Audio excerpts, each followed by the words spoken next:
I'm at Bornham Bay, which is just at the very southern end of Loch Ness, just outside this gorgeous settlement of Fort Augustus.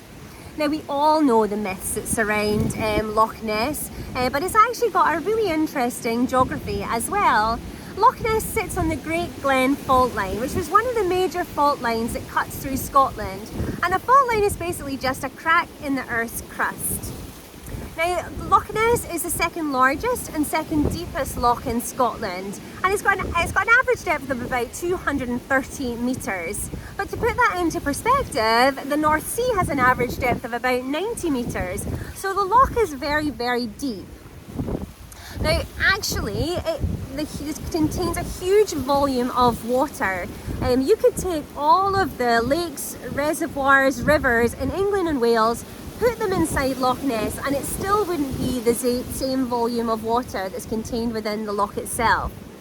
Now, because of that, Loch Ness remains at a pretty constant temperature of about 5 degrees. It actually never freezes over, and as I say, that's purely just to do with the volume of water that's contained within the loch itself.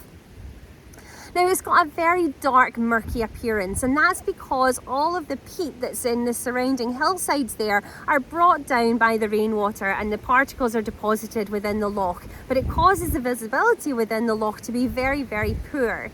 But this is obviously ideal living conditions for the Loch Ness Monster.